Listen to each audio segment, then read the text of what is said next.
예배한다. 또 우리가 찬양부가 45분부터 찬양을 할 때 또 찬양도 드리죠. 근데 찬양의 진정한 의미가 무엇인지 또 예배가 무엇인지를 먼저 좀 온전히 깨닫고 찬양하고 예배하면 하나님께서 훨씬 더 그 예배를 기뻐 받으시겠다 이런 마음이 들어서 오늘 하루는 요한복음 강의를 좀 멈추고 찬양과 예배라는 제목으로 하나님의 말씀을 선포하겠습니다. 여러분, 예배는요 한마디로 요약을 하면 하나님을 높이는 모든 행위를 예배라고 합니다. 그렇다면 예배할 때 어떤 일들이 일어나는가 너무나도 중요해요. 그런데 우리는 믿음의 권속들이 이 예배가 얼마나 중요한지 또 찬양할 때 하나님께서 어떻게 임재하는지를 잘 이해를 하지 못하기 때문에 오늘 말씀을 좀 잘 들어주시길 바랍니다.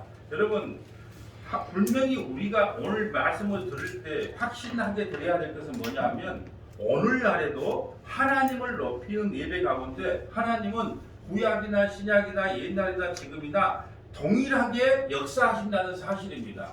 하나님은 과거에도 현재에도 아니 미래에도 동일하게 자신을 예배하는 자나 예배에 분명히 하나님은 그런 예배자에게 하나님께서 큰 일을 행하시고 하나님께서 반드시 그들에게 복의 복을 더해 주시기로 약속하셨다는 거예요. 그렇다면 우리가 예배를 통하여 어떤 일이 일어나는가를 한번 살펴보려고 합니다. 여기서 예배하면 찬양과 경배를 합해서긴 예배라고 호칭하겠습니다. 그러니까 찬양이 곧 예배고 예배가 곧 찬양이다 이렇게 생각하시면 돼요. 자, 예배할 때 어떤 일이 일어나냐? 첫째는 하나님께서 임재하십니다. 임재. 우리가 찬양과 예배 가운데 영이신 하나님께서 이 땅에 우리의 예배를 함께 받으신다는 거죠. 그래서 시편 22편 3절에 보면 이스라엘의 찬송 중에 거하시는 주여 주는 거룩하시니이다. 자, 이스라엘의 어떤 중에요? 찬송 중에 거하신다는 거예요. 찬송 중에 하나님께서는 우리가 찬양할 때 그냥 우리는 입술을 열고 집에 우리가 가스불을 잠갔나 빨리 가서 그 쉬지 않게 냉장고에 다시 이어야 될 텐데 막 이런 헛생각 다른 생각을 하고 있을지라도 하나님께서는 그 찬송 중에 우리와 함께 계신다는 거예요. 그러면서 그 예배와 찬송을 받으신다는 거예요.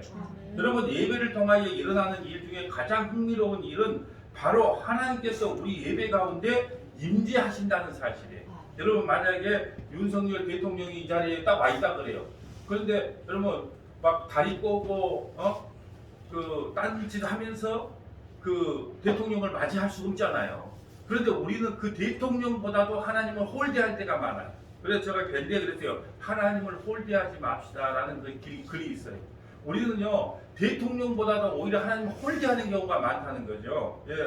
여러분, 우리가 하나님께 반드시 찬양할 때 하나님께서 우리의 찬양을 받으신다는 사실입니다. 그리고 이 자리에 임재한다는 사실이에요.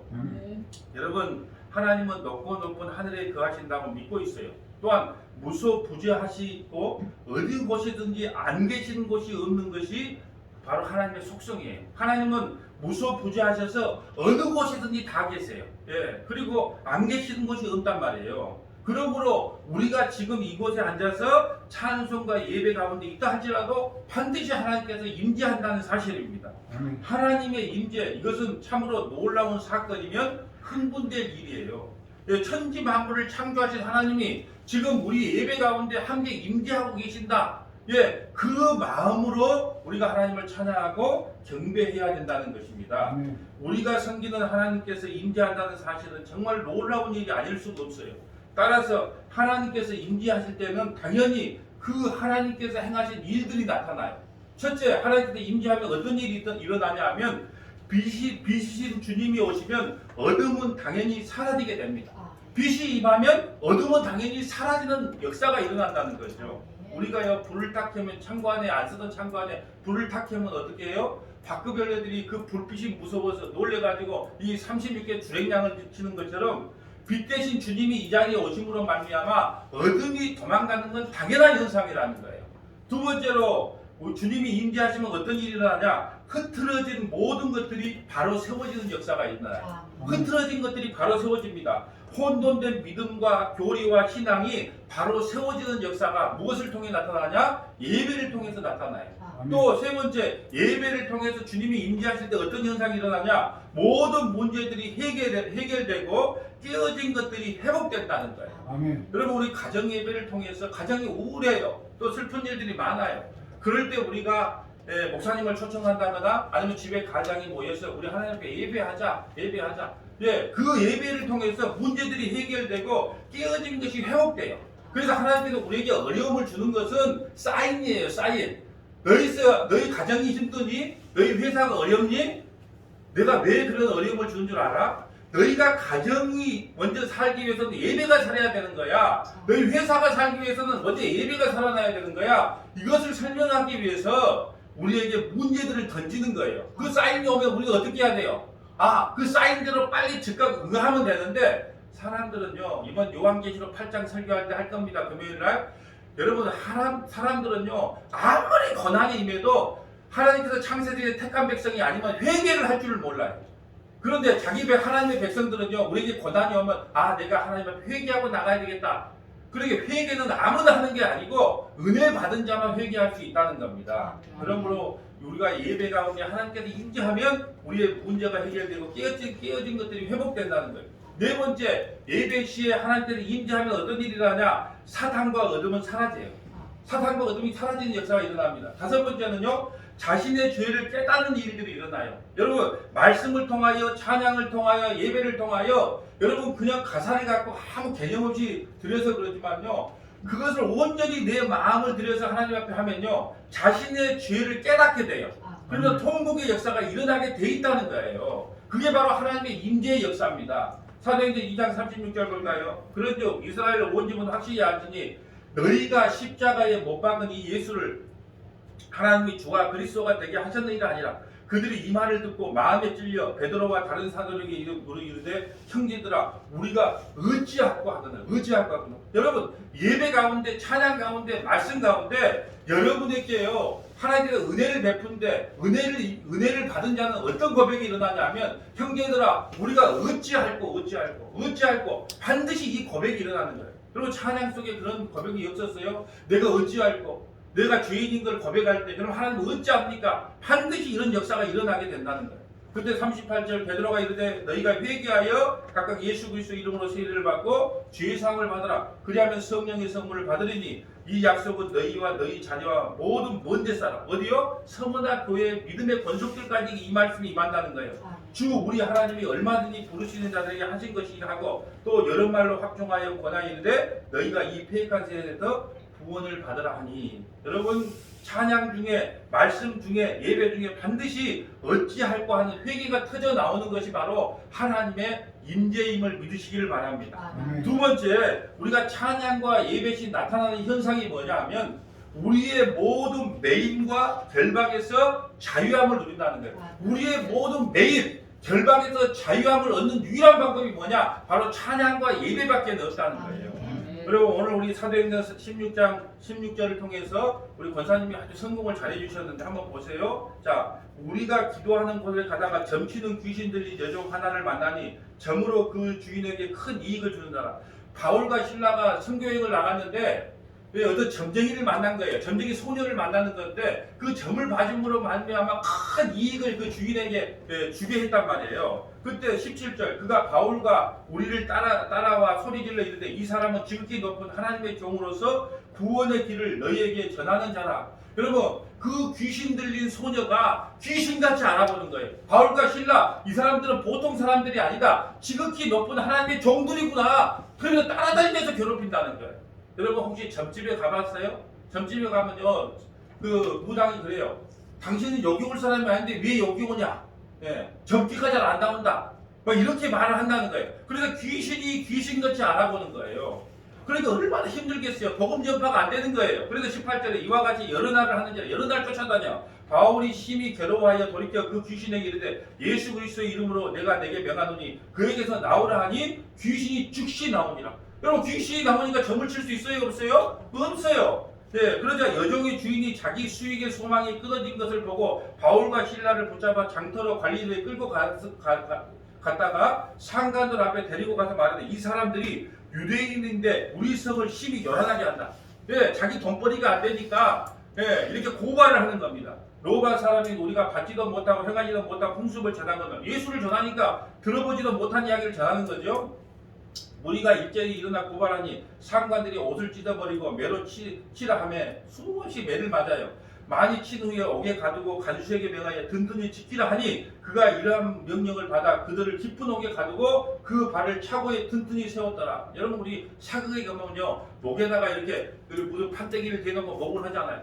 그리고 그 죄수들에게 발에다가 이런 착고를 채워 넣습니다. 그럴 때 25절 어떻게 하냐? 한밤중에 바울과 실라가 기도하고 하나님을 찬송하며 죄수들이 듣더라. 자, 이제 기도하고 찬송할 때 어떤 현상이 일어나냐? 26절. 이에 갑자기 큰 지진이 나서 옥터가 움직이고 문이 곧 다 열리며 모든 사람의 매인 것이 다 벗어진지라. 찬양과 예배와 기도가 이런 현상이 일어난다는 거예요. 모든 매인 것이 다 벗어진지라. 여러분 바울과 실라가요 옥에 갇히게 되었어요. 착고로 발을 채웠고 옥문에 닫혀 있어요. 그는 이미 많은 매를 맞았단 말이에요. 그래서 육신은 탈진에 지쳐 있는 상태예요. 그들의 감방은요 지하 어두운 곳에 위치해 있었어요. 그리고 그것 앞에는 옥문을 병사가 지켜요. 이런 상황 속에서 바울과 실라가 선택한 것이 뭐냐 하면 찬양이었습니다. 찬양. 그들은 깊은 밤중에 하나님을 찬미했어요. 여기서 밤중이라는 말을 좀 더 살펴보면 여러 가지 상황을 우리가 유추해 볼 수 있어요. 그들은 실컷 자다가 밤중에 깨어서 찬양하는 것이 아니에요. 실컷 맞고 감방에 들어온 그 순간부터 밤중까지 찬양을 한 것이에요.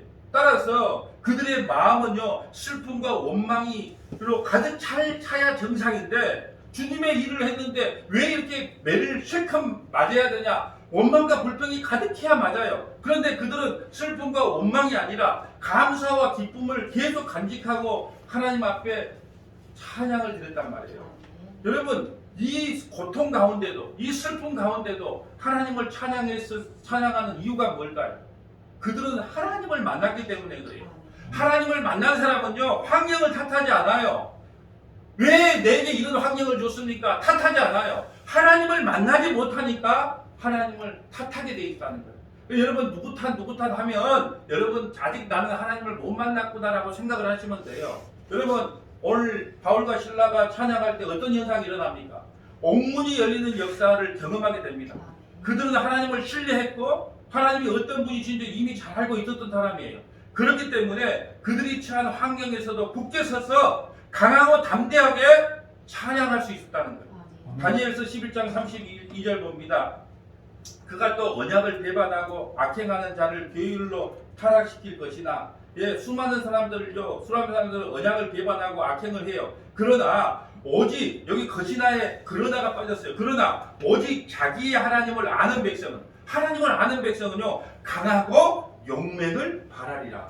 감옥 안에서도 죽음 앞에서도 강하고 담대할 수 있는 것은 하나님을 알았기 때문입니다. 여러분 우리가 어차피 죽어요. 20년을 살든 50년을 살든 어차피 죽습니다. 더 살고 싶다고 사는 것도 아니고 내가 빨리 죽고 싶다고 죽는 것도 아니에요. 그러니까 사는 날 동안에 즐겁게 살면 돼요. 그리고 오라 그러면 가면 돼요. 그런데 거기에 두려움에 사로잡혀 있어요. 누구를 못 만났기 때문에. 하나님을 못 만났기 때문에. 자녀들이 죽음의 고통에 있습니까? 또 부모들이 나이 드신 부모들이 또 죽음 때문에 떨고 있습니까? 왜 그럴까요? 하나님을 만나면 돼요. 하나님을. 근데 하나님을 못 만났기 때문에 그걸 해결할 방법이 없는 겁니다. 여러분 바울과 실라의 찬미를 보세요. 과연 그들이 어떤 내용을 찬미했을까요? 여러분 성경에는요 어떤 내용을 찬미했다는 기록이 없어요. 하지만 확실히 믿고 싶은 것은요 그들의 찬양은 하나님께서 자신들에게 행하신 일들과 하나님 자신을 노래로, 시로, 소리로, 기도로 혹은 외침이나 여러 가지 찬양의 방법으로 찬미를 했다는 거예요.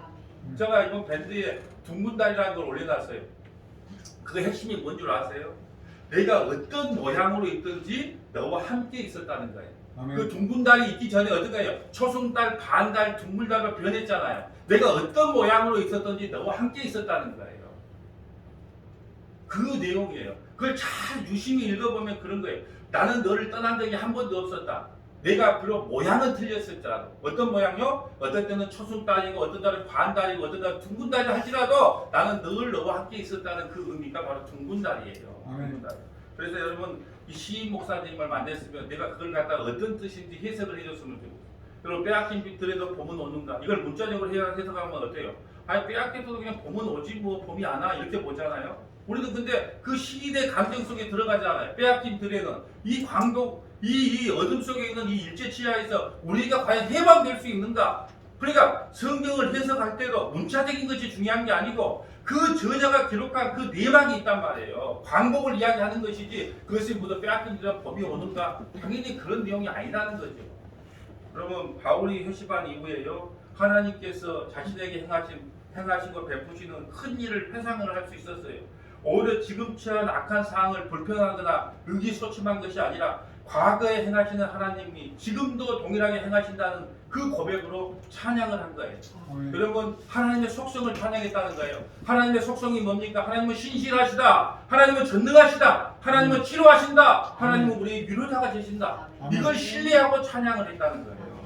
자신이 감옥에 있든지 사업이 쫄딱 망했든지 시험에 들었든지 병 들었든지 어떤 환경과 어떤 상황에 처해 있다 할지라도 자기가 하나님을 만나본 사람은요 그 찬양을 막을 수가 없어요. 그들의 찬양은 과연 환경을 초월한 찬양이었어요. 여러분 기쁠 때만 찬양하는 게 아니에요. 잘되고 감사할 일이 있을 때만 찬양하는 것이 아니에요. 더 이상 그들에게는 환경은 아무런 영향을 주지 못했어요. 열악한 환경 속에서 그들은 꿋꿋이 하나님을 찬양하고 있습니다. 예배는 환경을 뛰어넘어 드리는 하나님께 영광을 드리는 유일한 방법이에요. 예배와 찬양과 기도는 취미생활도 아니요 취사 선택도 아니라는 거예요. 성도의 존재 이유가요 바로 예배에 있고 찬양에 있고 기도에 있는 거예요. 여러분 죽음 앞에 있는 성도에게 어떤 사람이 묻었어요. 지금 어디로 갑니까? 성도님 지금 어디로 가십니까? 그때 그 사람이 죽기 전에 이렇게 말하세요. 나는 세상에서 했던 그 일을 하나님 나라에 가서 하려고 간다 그랬어요. 나는 세상에서 했던 그 일을 하나님 나라에 가서 하려고 간다 그랬어요. 세상에서 했던 일이 그가 뭘까요? 예배드리는 일이었어요. 그거 하려고 하나님 나라로 간다 그랬단 말이에요. 예, 여러분 예배자는요 상황을 바라보는 것이 아니라 상황과 환경과 저 너머에 있는 하나님을 바라보는 자예요. 그러므로 그에게 어떤 환경이 닥쳐올지라도 하나님을 찬양하고 예배하는 것이 성도들의 바른 본분이란 말입니다. 그런데 요즘은 예배가 취미생활이 되어버렸어요. 취사선택이 되어버렸단 말이에요. 너무 안타깝다는 거예요. 여러분 예배를 통해서 하나님께서 여러분에게 복의 통로를 열어놨단 말입니다. 그렇기 때문에 여러분 하나님께서 여러분을 테스트해 보는 거예요. 이런 환경 저런 환경을 줘보는 거예요. 너 이러고도 교회 나갈 건지? 그래서 토요일만 되면 부부싸움을 해. 평상시 가만히 있다가 수요일날 예배 나가려고 그러면 또 속을 뒤집어. 왜 그런가 줄 아세요? 너 이런데도 예배 참석할래? 그 말이에요. 여러분 오늘같이 쉬는 날 가면은 몇 대가리를 준다 해요. 세상 말로 하면은 2대가리 3대가리 준다 그래요. 나는 그 돈보다 예배를 더 사모한다. 예배에 나오면 하나님께서 하나님의 방법으로 복을 내려준단 말이에요. 그러나 사람들은 대부분 거기에서 넘어가요. 그래 예배는 뭐 나중에 드려도 되지 뭐. 우리에게 인생의 나중을 누가 장담합니까? 여러분 다음 주에 다 봅시다 할 때 다음 주에 다 볼 수 있는 그렇게 장담할 수 있는 분이 누가 있어요? 여러분 우리 울산인가 어디 포항에 지하에 내려가서 단 15분 만에 그 아들하고 생리별하는 그 죽음의 현장을 보지 못했습니까? 누가 그런 내가 오늘 그 지하에 가가지고 차 빼다가 죽을 줄 누가 알았겠습니까? 아무도 없어요. 이번에 차 운전하다 보니까 우리 이건사님도 뭐 119를 실려갈 정도로 갑자기 그 뇌에 그 고막이 좀 이렇게 뭐 어떤 병인지 모르겠어요. 그 정도로 그럴 줄 누가 알았겠어요. 그래도 하나님께서 은혜 주셔서 아직 할 일이 살았다고 살려줬기 때문에 그렇지 아무도 장담 못해요. 아무도 장담 못합니다.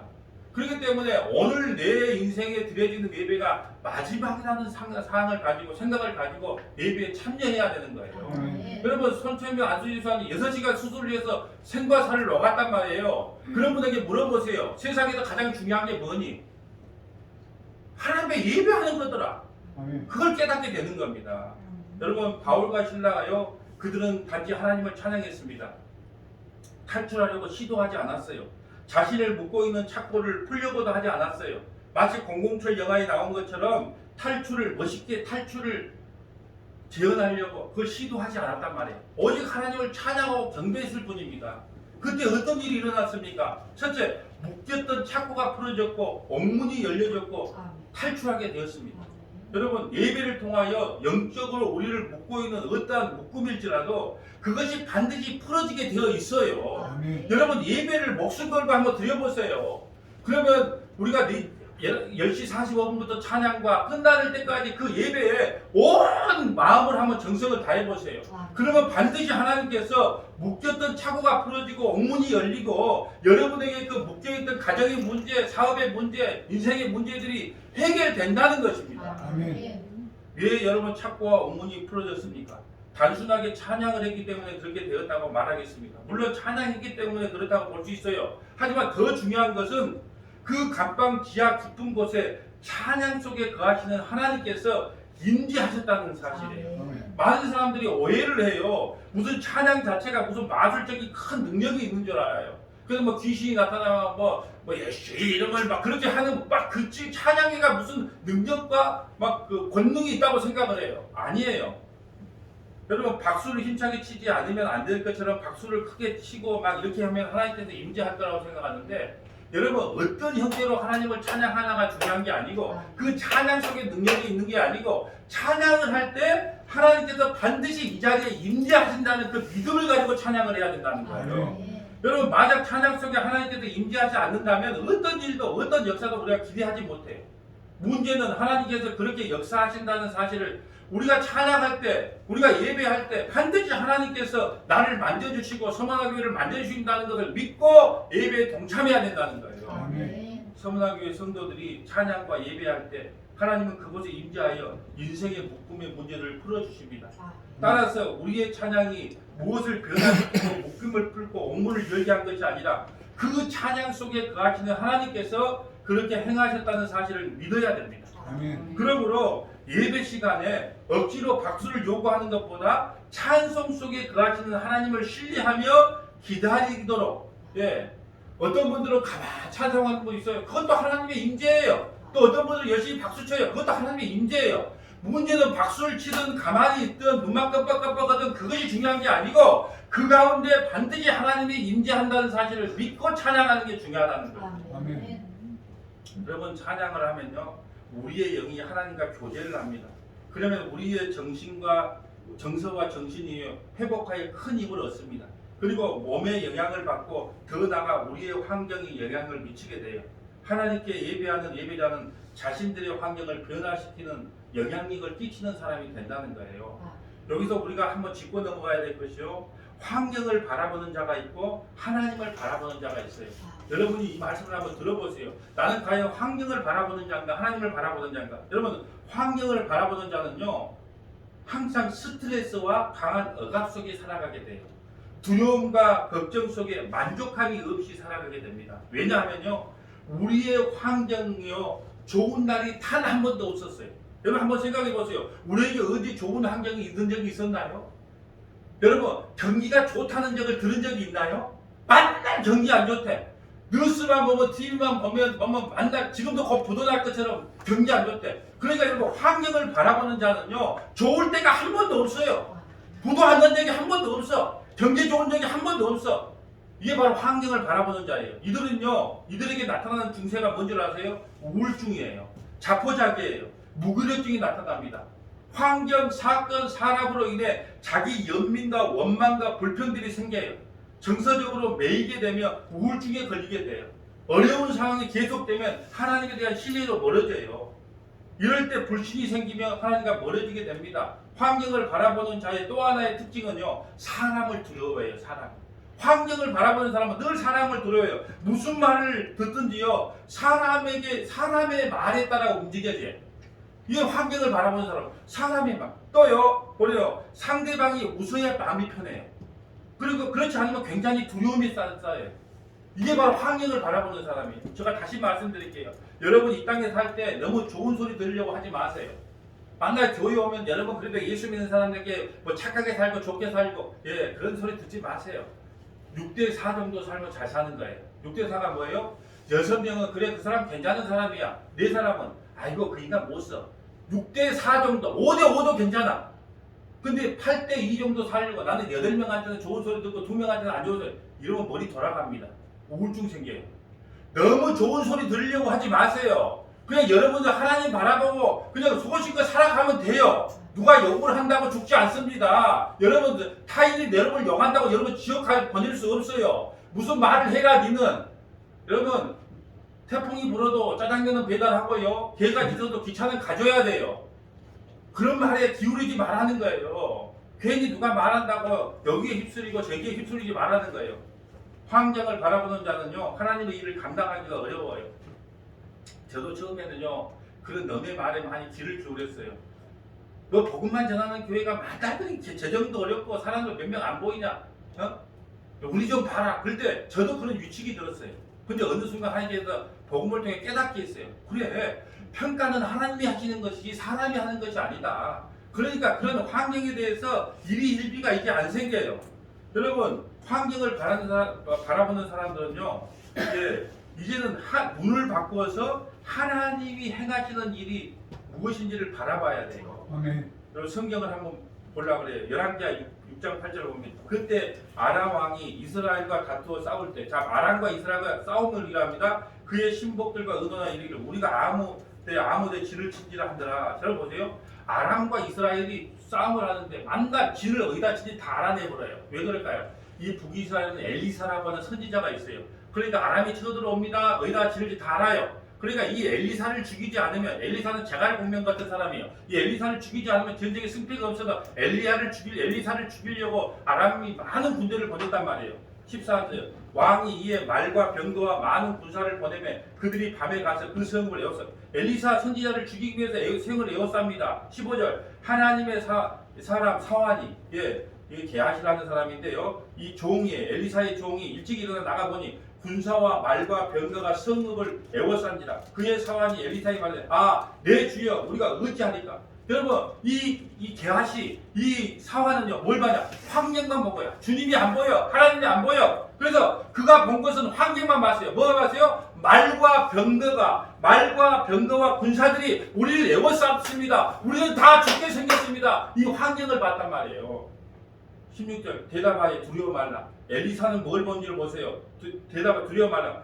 우리와 함께한 자가 그들과 함께한 자보다 많으니라. 환경을 본 것이 아니고 엘리사는 하나님을 봤단 말이에요. 하나님은 더 크다. 그 수많은 군사보다도 말과 병거보다도 우리를 지키시고 보호하시는 하나님의 능력이 더 크다. 두려워하지 말라는 거예요. 17절 기도하여 이르되 여호와여 원하건대 그의 눈을 열어 보게 하소서. 게하시의 눈을 열어서 보게 해달라는 거예요. 여호와께서 그 청년의 눈을 여시며 그가 보니 불말과 불병거가 산에 가득하여 엘리야스를 둘렸더라. 여러분 말과 병거와 군사가 아무리 많아도 하나님은 이미 엘리사를 구원하기 위해서 불말 불병거를 산에다가 부어서 둘러치기도 했단 말이에요. 우리가 눈이 어두워서 그걸 보지 못하는 거예요. 우리는요 만약 군사와 병거와 말만 봐요. 아이고 이거 어쩔까? 내가 죽으면 어쩔까? 싸움 망하면 어쩔까? 이게 바로 군사와 말과 병거만 보는 거예요. 이제 하나님을 바라봐야 돼요. 눈을 열어서 불말과 불병거로 우리를 지키시고 보호하는 하나님을 바라봐야 된단 말이에요. 그래서 환경을 바라보면 늘 실패할 수밖에 없어요. 18절 아람 사람이 엘리사에게 내려오며 엘리사가 여호와께 기도하여 이르되 원하건대 저 무리의 눈을 어둡게 하소서 하며 엘리사의 말대로 그들이 어둡게 된다. 아람 사람의 모든 군대의 눈을 어둡게 만들어요.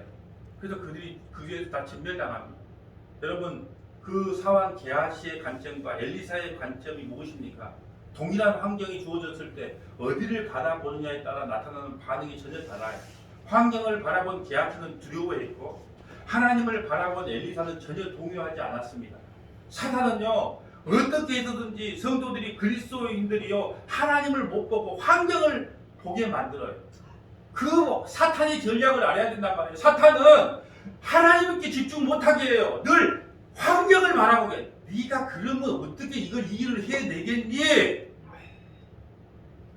신명기 1장 28절을 봅니다. 우리가 어디로 갈고 우리의 형제들이 우리로 낙심하게 하여 말하기를 그 백성은 우리보다 장대하여 그 성읍은 크고 성곽은 하늘에 닿았으며 우리가 또 거기서 안악자손을 보았노라 하는도라 하기로. 위의 말씀은요 요단강을 건너기 전에 12명의 정탐꾼을 보내요.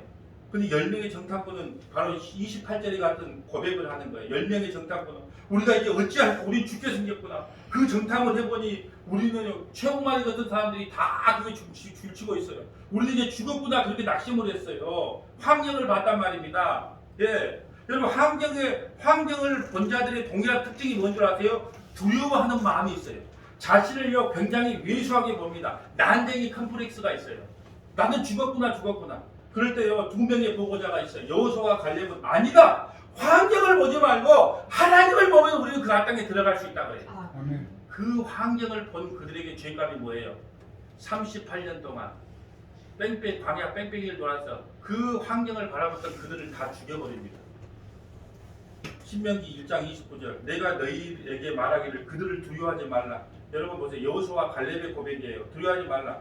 너희 앞에 행하시는 너희 하나님 여호와께서 애굽에서 너희를 위하여 너희 목전에서 모든 일을 행하는 것 같이 이제도 너희를 위하여 싸울 것이며 광야에서도 너희가 당하였거니와 사람이 자기 아들을 아는 같이 너희 하나님 아버지 여호와께서 너희의 행로 중에 너희를 아느사 이곳까지 이르게 하셨느니라 하나 이 일에 너희가 너희 하나님 여호와를 믿지 아니하였도다. 그는 너희 앞에서 행하시며 장막짓거를 찾으시고 밤에는 불로 낮에는 구름으로 너희의 행할 길을 지시하신 자니라. 여러분 그들이 고백하는 하나님이 어떤 하나님이에요? 지금 여호수아와 갈렙이 고백하는 하나님이 어떤 하나님이에요? 첫째는 앞서 행하시는 하나님이에요.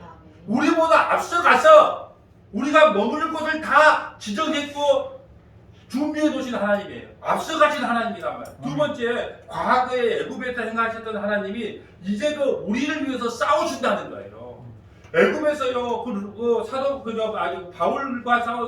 바울과 싸웠던 그 하나님이 지금도 우리를 위해서 싸우고 있다는 거예요. 사탄과 싸우고 있는 그 바울은 사탄을 상징하거든요. 하나님께서 지금도 그 사탄과 싸우고 있어요. 우리를 구원하기 위해서. 세 번째, 그 하나님은요. 과거에 행하시는 하나님은요. 지금도 동일하게 우리에게 구원의 확신을 심어주고 있는 하나님이라는 거예요. 네 번째, 광야에서 자기 아들을 안는 아비처럼 이곳까지 우리를 안고 오신 하나님이에요. 여러분, 광야에서요. 자기 자식들을 안고 와요. 여러분 보세요. 우리 중국에서 어떤 밥 먹다가 이 교사들이 다 밥 먹고 있는데 갑자기 밥 숟갈을 놓고 교사들이 전부 다 그 유치원 안으로 뛰어들어간 걸 봤어요. 왜 뛰어들어가는 줄 아세요? 그게 지진이 일어났어요. 그러니까 그 아이들을 막 깨우고 뛸 수 있는 애들은 뛰고 아닌 거 막 두개 안고 그렇게 가서 그 아이들을 다 구해냈어요. 이런 거예요. 그 교사가 자기 생명을 걸고 어떻게 해요? 그 아이들을 다 끊고 뭐 중국 사람들은 다 나쁜 게 아니더라고. 그래서 이거 끼고 다 살려냈단 말이에요. 그 지진 속에서도. 하나님께서요 우리를 안고 뛴단 말이에요. 안고. 근데 천국 가면 발이 다 네 발짝이라 그래요. 나 발짝이 2개, 예수님 발짝이 2개 쭉 가는데 어떨 때는 발이 두 발짝밖에 없대. 왜 이때가 가장 자기 힘들 때라는 거예요. 왜 예수님 어디 갔습니까? 그래서 내가 힘들지 않았습니까? 네가 힘들 때 내가 안고 가지 않았냐? 그래서 발이 2발짝밖에 없지 않느냐? 여러분 하나님께서는요 광야에서도 우리를 안고 가시는 하나님이세요. 그걸 신뢰하는 겁니다. 신뢰하는 거예요. 여러분 보세요. 다섯 번째는 뭐냐? 앞서 행하사 일일이 장막짓고를 찾으신 하나님. 무슨 하나님이에요? 우리를 위해서 예비하신 하나님, 좋은 것을 주시기 위해로 작정하신 하나님이라는 거예요. 여섯 번째, 인도하시기 위하여 초자연적인 일을 일으키신 하나님이에요. 여러분이 만약에 하나님께서 필요하면요 안진병이를 일으키고 죽은 자도 살리세요. 초자연적인 일을 행하세요. 그러니까 불기둥과 구름기둥으로 그들을 인도하시잖아요. 지금도 하나님이 동일하게 역사하신다니까요. 마지막 일곱 번째는 행하실 길을 지시하시는 하나님이에요. 마지막 번째 너희의 행할 길을 지시하신다 그랬잖아요. 여러분 주님 내가 어디로 가야 합니까? 내가 무엇을 해야 됩니까? 나의 문제점이 무엇입니까? 하나님께서 반드시 지시하신다. 너희의 행할 길을 지시하신 자니라. 여러분 성경 믿으세요. 너희의 행할 길을 지시하시는 하나님이란 말이에요. 근데 우리는 그 하나님을 신뢰하지 않기 때문에 하나님께서 우리에게 지시하지 않아요. 여러분 하나님을 고백하는 사람은요 확실히 달라요. 하나님을 아는 사람, 하나님이 어떤 분이신지를 아는 사람은요 그 어떠한 환경이 처해있다 할지라도 하나님을 찬양하며 예배의 자리에 나온다는 거예요. 하나님을 아는 만큼 신뢰하고 믿을 수가 있어요. 그러므로 신앙생활이 뭐냐? 여호와를 알 자 힘써 여호와를 아는 게 신앙생활이에요. 그럴 때 하나님을 예배할 때요, 오늘 우리 본문처럼 목김이 풀어지며 옥문이 열린 것처럼 예배자가 하나님 앞에 온전히 예배할 때 우리의 목에 있는 모든 것들이 다 열려진다는 거예요. 아멘. 또 우리가 찬양과 예배를 통해서 원수들의 모든 능력이 깨트려지는 역사가 일어나요. 여러분, 원수의 모든 능력이 그래 2판 4판이다. 내가 뭐 죽기밖에 더 하겠니? 살아도 하나님 뜻이고 죽어도 하나님 뜻이고 그 마음이 들어갔다면 여러분은 모든 그 원수의 그 옥문이 깨진 역사를 지금 경험하고 계신 거예요. 여러분, 하나님의 능력이 임하면요, 하나님께서는요 우리에게 두려운 마음을 사라지게 해요. 왜요? 죽고 사는 문제는 마귀 사탄도 어떻게 할 수 못해요. 하나님만이 할 수 있기 때문에 죽어도 하나님의 은혜요, 살아도 하나님의. 여러분, 제가 우리 큰딸이 있지만은 큰딸이 밖으로 출가를 시킬 때 다른 집에 가 살게 할 때 우리 집사람하고 약속한 게 있어요. 뭔지 아세요? 내가 더 붙잡아 놓으면 더 안전할 수 있다. 그렇지만 밖에 나가서 살면 위험의 요소가 많다. 그렇지만 혹시나 얘가 밖에 나가서 살아서 잘못됐다 할지라도, 예상치 못한 일을 해서 잘못됐다 할지라도 우리 서로 원망하지 말자. 그 약속을 하고 밖으로 내보냈다니까요. 근데 지금 밖으로 내놓은 것이 너무너무 잘 된 거예요. 스스로 살아날 수 있는, 스스로 자제하며 스스로 살아갈 수 있는 길이 확보됐다. 내가 진즉 못 내보낸 것을 내가 후회하고 있어요. 죽으나 살리다 하나님의 뜻이라는 거예요.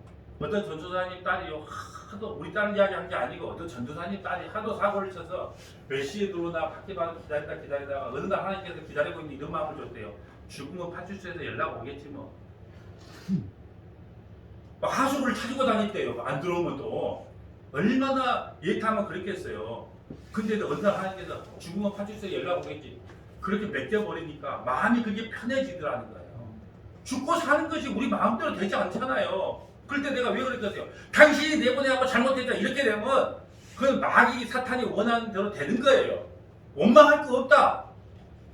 제 인생이 거기서 거기까지니까 그렇게 살다 가는 거다고. 어쩔 수 없다. 그렇게 해야지. 당신 때문이다, 네 때문이다, 나 때문이다. 그게 다 사탄 마귀가 우리 가정을 깨트리기 위한 방법이란 말이에요. 여러분, 광야 생활을 한번 기억해 보세요. 이스라엘 백성들이 광야를 지나갈 때 어떤 모습이었어요?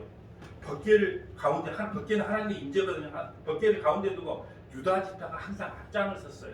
그 유다 지파의 뜻이 뭔지 아세요? 하나님을 찬양한다는 거예요. 여러분, 이게 아주 중요한 우리 영적인 의미를 갖고 있어요. 우리가 광야길, 인생길을 갈 때 정말로 힘들고 어렵고 고난 가운데 있다 할지라도 우리가 찬양으로 하나님 앞에 나가면 하나님께서 반드시 그 길을 열어주시겠다는 뜻이에요. 그래서 유다 지파가 앞장선 거예요. 너희들은 고난과 환난 가운데 있느냐? 내가 왜 유다 지파를 제 앞장선 줄 아니? 유다의 뜻은 찬양한다는 뜻이거든요. 너희에게 고난이 있느냐? 환경이 어렵느냐? 그래도 하나님을 찬양해라. 그때 내가 광야길을 열어주겠다는 의미에서 유다 지파를 제 앞장 세운 거예요.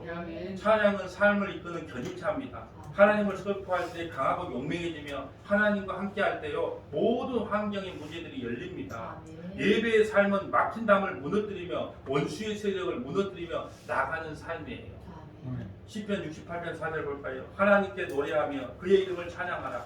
타고 광야에 행하시던 자를 위하여 대로를 수축하라. 그 이름은 여호와시니 그 앞에서 뛰놀리라. 하나님은 예배의 찬양의 수레를 타시고 예배의 찬양의 수레를 타시고 광야를 행하시던 하나님이에요. 이런 가운데서 모든 쓸 것과 보호, 인도, 안정케 하심을 경험하게 한다는 거예요. 역대하 20장 1절 볼까요? 그 후에 모압과 암몬과 마온 사람들과 함께 여호사밧을 치고자 하여 3대 연합군이 쳐들어옵니다. 모압, 암몬, 마온 이런 다 마귀 새끼를 상대합니다.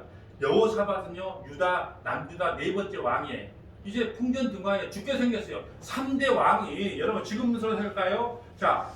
러시아, 중국, 일본이 합해가지고 우리나라를 공격해 왔단 말이에요. 그때 윤석열 대통령이 머리를 숙이고 주님 어떻게 합니까? 기도를 했단 말이에요. 예를 들어준 거예요. 3절 여호사밧이 두려워하여 여호와께 낯을 향하여 간구하고 온 유다 백성에 금식하라 공포하며 15절 야하시엘에 이르되 온 유다와 예루살렘 주민과 여호사밧 왕이 들을지어다. 여호와께서 이같이 너희에게 말씀하시기를 하나님께서 말씀하셨어요. 종을 통해서 너희들 이 큰 무리를 말미암아 두려워하거나 놀라지 말라. 이 전쟁은 너희에게 속한 것이 아니요 하나님께 속한 것이니라. 아멘. 이 전쟁에서 너희가 싸울 것이 없나니 대열을 이루고 서서 너희와 함께한 여호와가 구원하는 것을 보라. 유다와 예루살렘 너희는 두려워하지 말며 놀라지 말며 내일 그들을 맞서 나가라. 여호와가 너희와 함께하리라 하셨다며 여호사밧이 몸을 굽혀 얼굴을 땅에 대니 온 유다와 예루살렘 주민도 여호와 앞에 엎드려 경배하고 찬양하면서 여호와께 경배하고 그앗 자손과 고라 자손, 이거 찬양대거든요. 우리 지금 서문학교 찬양대예요. 그앗 자손과 고라 자손에 속한 레위 사람들은 서서 심히 큰 소리로 이스라엘 하나님 여호와를 찬송하니라. 그런 와중에서도 두려워 떠는 게 아니고 하나님을 찬양했단 말이에요. 환경을 보지 않고 여호와 하나님을 찬양했어요. 근데 어떤 일이 일어나냐? 20절 이에 백성들이 아침에 일찍 일어나서 드고와 들로 나가니라. 나가서 여호사밧이 서이되 유다와 예루살렘 주민들아 내 말을 지을지라. 너희는 너희 하나님 여호와를 신뢰하라. 하나님 신뢰하라. 환경 보지 말라는 거예요. 그리고 그리하면 견고히 서리라. 그의 선지자들을 신뢰하라. 선지자가 뭐라 그랬어요? 두려워하지 말고 찬양하라고 했잖아요. 오늘날 목회자가 여러분 환경을 보면 두려움에 빠지니까 환경을 보지 말고 하나님을 바라보십시오. 그래 외쳤단 말이에요. 그리하면 형통하리라. 22절 그 노래와 찬송이 시작될 때, 다른 말로 할까요? 예배가 시작될 때 여호와께서 복병을 두어 유다를 치러 온 암몬 자손과 모압 자손과 세일산 주민들을 치게 하심으로 그들이 패하였으니 찬송을 할 때 그들을 진멸당한단 말이에요. 찬송, 그들이 한 것이 없어요. 찬송할 때 그 3대 연합군이 몰살을 당해요. 23절 곧 암몬과 모압 자손이 일어나 세일산 주민을 쳐서 진멸하고 세일 주민들을 멸한 후에 그들이 서로 쳐 죽였더라. 유다 사람이 들망대에 이르러 그 무리를 본즉 땅에 엎드려진 시체뿐이요 한 사람도 피할 자가 없느니라. 그들이 한 것이 아무것도 없었어요. 하나님을 찬양하고 예배했단 말입니다. 여러분 찬송의 위력을 보셨습니까? 여기에 적군은 마귀 사탄을 상징해요. 마원 또 뭐 유다 애굽 바벨론 다 마귀 사탄이에요. 찬양과 예배를 통해 마귀 사탄은요 모두 진멸을 당해요. 시편 8편 2절 볼까요? 주의 대적으로 인하여 어린아이와 젖먹이의 입으로 말미암아 권능을 세우시며, 여러분 어린아이 젖먹이는 힘없는 사람이에요. 근데요 그들이 하나님을 찬양함으로 말미암아 원수와 보수자들을 잠잠케 하셨다는 거예요. 여러분 힘이 없어요. 우리는 하나님 도와주세요 하고 하나님을 찬양하고 예배할 때 그 젖먹이들 힘없고 연약한 그들이라 할지라도 원수와 보수자들을 잠잠케 만들어 버렸다는 거예요. 찬양과 예배는요, 이제 말씀을 정리하려고 해요. 찬양과 예배는요 성도들의 축복의 통로이고 마귀 사탄을 이기는 길이고 인생의 옥문을 여는 열쇠이며 묶음을 푸는 유일한 길이에요. 예배와 찬양을 분리해서 생각하지 마십시오. 찬양이 예배이고 예배가 찬양이에요. 하나님은 먼저 예배하는 자를 찾으시고 계세요. 먼저 우리는 하나님을 예배하는 예배자가 되어야 합니다. 일하기 전에 먼저 하나님을 높이는 예배자가 되어야 합니다. 그리고 나서 최선을 다해서 자기 삶에 충실해야 돼요. 예배가 우선이란 말입니다. 예배가. 그리고 자기 삶의 일이 두 번째란 말입니다. 하나님께서 너의 우선순위가 무엇이냐를 우리에게 테스트해 보는 거예요. 그래서 예배의 승리자는 인생의 승리자요, 예배의 패배자는 인생의 패배자인 거예요. 너희의 도대체 중요한 것이 뭐냐는 거예요. 너희 인생에 중요한 게 뭐냐? 예배냐? 너희 삶이냐는 거예요. 이걸 우리에게 말씀하시는 거예요. 그러면서 하나님께서는요 그걸 깨닫게 하기 위해서 어려움들을 심어줘요. 근데 여러분 이걸 말씀을 듣는 사람은 그래, 하나님께서 지금 예배의 자리로 돌아오라고 하는 사인이구나. 이거 깨닫지 못하면요 그 어려움이 해결되지 않습니다. 저는 그걸 기도할 때마다 깨달아요. 어떤 가정을 위해 기도합니다. 그럼 왜 이 가정이 이렇게 어려운가? 하나님께서 응답해 주셔요. 뭐라고? 제일 많은 응답이 뭔지 아세요? 그 가정의 예배가 회복되기를 위하여 권한을 줬다는 거예요. 어려움과 환난을 줬다는 겁니다. 그래서 못 깨달아요. 그 인생의 꼬임과 어려움과 환난을 줘요. 하나님 왜 그 집사에게, 그 권사님께 왜 이런 현상을 주십니까? 이유는 하나예요. 이 고난을 통해서 예배의 자리로 회복되기를 원한다. 그것 때문에 고난을, 근데 못 깨달아요. 끝까지 못 깨달아. 조금만 더. 하나님도요 참는데도 한도가 있어요. 조금만 더. 그 뒤로는 책임을 질 수가 없는 거예요. 그러니까 진짜 은혜를 받았다는 것은 내가 회개하고 하나님의 자리로 돌아오는 것이 진짜 은혜 받은 성도예요. 아멘. 뭘 하는 게 성도가 아니고 내가 있어야 될 자리에 있는 게 성도의 삶의 모습이라. 아멘. 여러분 유다서에 보면 사탄 마귀 적그리스도를 뭐라고 표현한 줄 아세요? 자기 자리를 떠난 자가 적그리스도다 하는 거예요. 자기 자리에 여러분 우리 자식들이 서 있는데요. 가장 복받은 자식이 누군지 아세요? 우리 큰딸이에요. 큰딸은요 안 듣는 것처럼 해도 지금 졸면서 듣든 뭘로 듣든 와서 억지로라도 들어. 그러니까요 다른 복음 다른 예수를 받아들일 수가 없어요. 근데 두 자식은요 신앙생활 했다 들어갔다 왔다 갔다 교회는 나갔다 그래. 근데 어떤 신앙생활 하는지 내가 점검이 안 돼. 가장 복 있는 사람은요 그 예배 자리에 와서 말씀으로서 그 자리를 지켜주는 성도, 그분이 가장 큰 성도입니다. 아멘. 여러분 충성된 자보다 예배자를 더 먼저 생각하고 예배자의 모습을 잊어서는 안 돼요. 지금 시대를요 일의 시대라고 해서 사람들은 막 일 속에 파묻혀 살아요. 열심히 일해야만 하나님께서 큰 상급을 준다고요. 사탄이 속이고 있습니다. 그럼 그거 아니에요. 그 자리에 나와서 하나님 앞에 예배할 때 하나님께서 감추어 두셨던 그 복을 여러분에게 베풀어 주시는 하나님을 믿으시길 바랍니다. 아멘. 이제부터 우리가 찬양과 예배를 드릴 때 건성으로 취미 생활을 하지 마시고 목숨 걸고 오늘 내가 하나님 앞에 드려진 예배가 이 땅에서 드리던 마지막 예배라는 그 마음을 가지고 찬송하며 예배하는 저와 여러분 되시기를 주님의 이름으로 간절히 축복합니다. 아멘.